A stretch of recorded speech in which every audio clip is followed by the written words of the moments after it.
Why do most people want to be rich? What is it that they are chasing? Why do you want more money? Why do you chase something that you don't even understand? The money in your pocket right now, it's not real. And I don't mean that metaphorically. I mean that by every historical definition of what money actually is. And the system that controls it is built on a lie so big that most people will never question it in their entire lifetime. Today we are going to change that.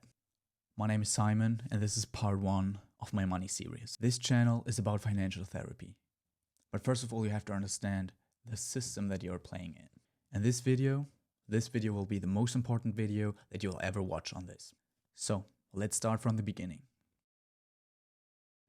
To understand the lie, you first need to understand what money was created to be. Thousands of years ago, humans traded directly, without needing money. I had wheat, you had milk, we traded, and both were happy. Simple, right? But this system had a massive problem. What if I don't want your milk? What if our needs don't match? So humanity invented a medium of exchange, something everyone agreed on that had value. First it was shells, then salt. You know, it's actually pretty funny. The word salary actually comes from the Latin word salt.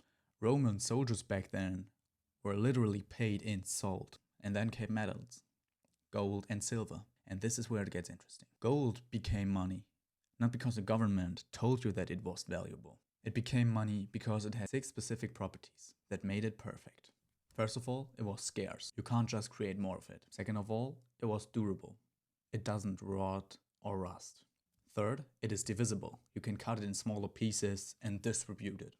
Fourth, it is portable. You can carry it around in your pocket, for example. Fifth, it is fungible. 1 ounce equals 1 ounce, always.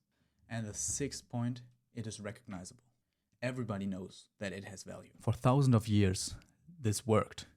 During the Middle Ages, during all that time, kings, empires, all used gold as a foundation of their economies. But then something changed. People suddenly got tired of carrying around all this gold. So banks invented something new. Paper receipts that represented gold stored in a vault. How this worked? You hand over your gold, the bank gives you a paper note. Simple, convenient, and still honest. Because every paper note had real gold backing in it. This system is called the gold standard, and it kept governments honest. Because if you would want to print more money, you would need more gold. You can't just make it up. So what happened? In 1913, the United States created the Federal Reserve, a private bank given the control over the entire US money supply. Let that sink in. A private institution, not the government, not elected by you, given the power over your money. But even then, there were still rules. Money was still tied to gold until 1971. President Nixon, under pressure because of the Vietnam War, draining the treasuries, made one of the most consequential decisions in entire modern history. He ended the gold standard completely. From that moment, the US dollar was basically backed by nothing. No gold, no silver, no physical asset of any kind. Just the government saying, this paper has value. Trust the government. And that right here was the birth of fiat money. Fiat. What does fiat actually mean? Fiat comes from the Latin word, let it be done. In other words, money by government decree. Remember those 6 properties of money that we talked about earlier? Let's check them against fiat money. Scarce? No, the Federal Reserve can just print more of it, which they actually did during the COVID crash in 2020. Durable? The paper itself, maybe. In 1971, $1 could buy you what costs $7.50 today. That is an 87% loss in purchasing power. Your dollar is actually rotting, just slowly enough that you don't recognize it. Divisible, portable, and fungible? Sure, I'll give it that. Recognizable? Yes, but the law forces you to recognize it. It's called legal tender. Like, you have no choice, you have to accept it. By the classical definition, fiat fails. But what is it then? It's currency, a tool of exchange controlled by those who print it. And here's the real trap. Every time they print more of it, through what they call quantitative easing, which is basically just a fancy word for money printing, your savings lose value. You didn't spend it, you didn't lose it.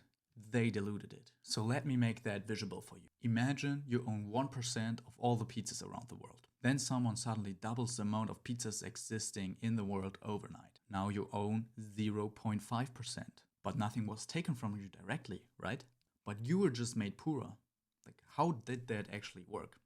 That, my friend, is called inflation. That is what the Federal Reserve is doing systematically every single year. And here's the part that keeps me up all night. They know this. The people that are running the system are not stupid. They understand exactly what they are doing. The lie isn't just economic, it's psychological. They tell you to save your money. But saving your money actually means financial suicide because your money loses value every single year. They tell you to work hard.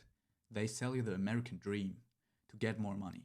But if your wages grow at 3% and inflation runs at 6%, you're actually moving backwards while standing still. They tell you that the Federal Reserve exists to stabilize the economy. But since the Fed was created in 1913, the US has experienced the Great Depression, multiple recessions, the financial crisis in 2008, and the biggest money printing experiment in human history. And the people who understand the system, they don't keep their wealth in cash. They put it in assets, real estate, stocks, gold, Bitcoin. Things that hold value whilst the dollar loses value. The wealthy don't save dollars, they escape dollars. And now, so can you. See, I'm not telling you this to make you angry, even though a little bit of anger is actually appropriate right now.